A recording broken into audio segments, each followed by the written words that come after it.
راستہ یاد آ جاتا ہے۔ وہ عبداللہ بیابانی کون ہے جانتے ہیں؟ عبداللہ بیابانی جب تک وہ ایمان نہیں لائے تھے تو خواجہ غریب نواز کی بارگاہ میں آ کر کہنے لگے ہم آپ سے آئے ہیں جنگ کرنے، لڑائی کرنے۔ کہا لڑائی کرنے آئے ہیں آپ جنگ کریں گے، تب تک اللہ کے ولی خواجہ غریب نواز نے اپنے نظر کو نیچے کر لیا۔ اللہ کا ولی مارنے نہیں آتا ہے، پانچوں پیر کسی کو ستانے نہیں آتے وہاں، ورنہ اگر ستاتے تو یہ گاؤں کب کا پلٹ جاتا۔ کیوں؟ اتنی بدبودار نالی یہاں سے آپ نے ڈال رکھے تھے اب تک، ابھی تو نالی بن گئی ہے، لیکن پہلے اتنی نالی بدبودار اور ساری گندگی آپ سب لوگ نالی میں ڈال دیتے تھے۔ اگر اللہ کا ولی کا صبر نہیں ہوتا تو تمہارے گاؤں کو اب تک پلٹا دیے ہوتے۔ اس لیے آپ نے سنا غوث اعظم کی بارگاہ میں ایک سارے لوگ آئے، کہا سرکار ایک کوئی کتب دے دیجیے۔ کہا کیوں؟ کہا ہمارے گاؤں کے کتب کا انتقال ہو گیا، کتب کا انتقال ہو گیا تو کتب دے دیجیے۔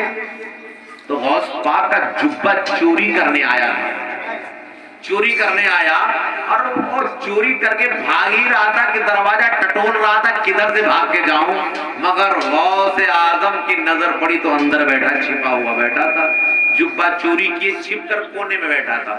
تو غوث اعظم نے کہا صبح آ جانا اور کتب لے کے چلا جانا۔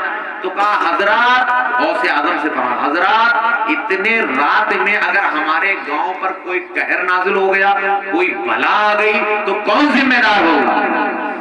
تو کہا ٹھیک ہے میرے گھر کے اندر ایک کتب بیٹھا، اسی کو لے جاؤ۔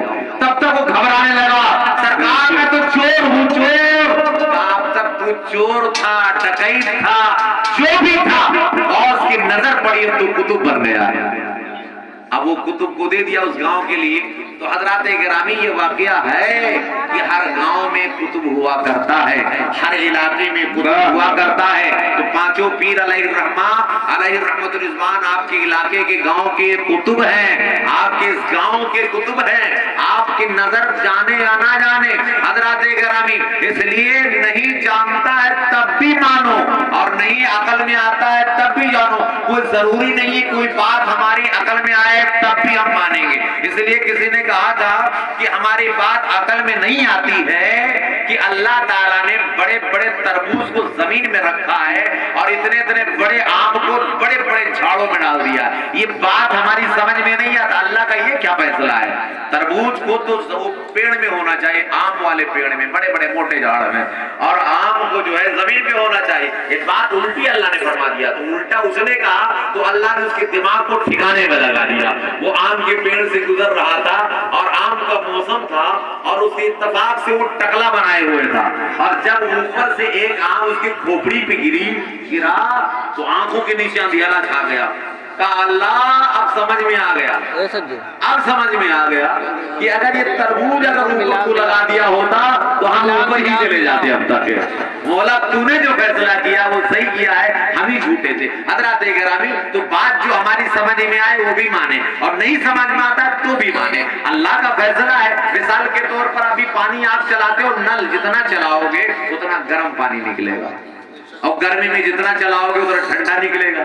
تو ابھی آپ نے غور کبھی کیا ہے کہ اللہ تعالیٰ نے ایسا کیا تمہارے لیے؟ اس لیے تمہارے پاس تو فریز ہے، تمہارے پاس گرم کرنے والی مشین ہے، لائٹ سے گرم کر سکتے ہو، مگر غریب غربا آدمی جو صبح کی نماز کے لیے اٹھے گا وہ کہاں گرم کرنے کے لیے مشین لائے گا؟ اللہ ہمارا اور تمہارا سب کا خالق و مالک ہے۔ تو اللہ تمہارے لیے پانی کو زمین کے اندر گرم کر رہا ہے اور گرمی میں ٹھنڈا کر رہا ہے۔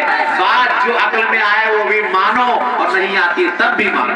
حضرات گرامی تو ہم اور آپ کو چاہیے اللہ والوں سے اپنا نسبت جوڑ لے۔ تو جوگی جیپال جو ہے ہوا میں اڑنے لگا، کہا آئیے، کہا کیا کرنے آئے؟ کہا آئیے یہیں پر لڑیں گے۔ خواجہ غریب نواز سے کہا جوگی جیپال تب تک اللہ کے ولی نے نظر کو نیچے کر لیا۔ اللہ کا ولی مارنے نہیں آتا، ایمان کی دولت دے کر اسے اٹھانے آتا ہے۔ بے شک ولی نے نظر نیچے کیا تو کھڑاؤں نے اشارہ سمجھ لیا۔ جب نظر نیچے کیا غریب نواز نے تو کھڑاؤں نے اشارہ سمجھا۔ کہا حضرات آپ مت جائیے، ہم کو جانے دیجیے۔ کہا کیا کریں گے؟ کہا حضرت مدینے سے دو ہی تو آئے تھے، ایک کاسا آیا تھا اس نے حق آنا ساگر کا پانی بھر کے عطا کر دیا، ہم رہ گئے، ہم کو جانے دیجیے، آپ مت جائیے۔ تو کہا جا کر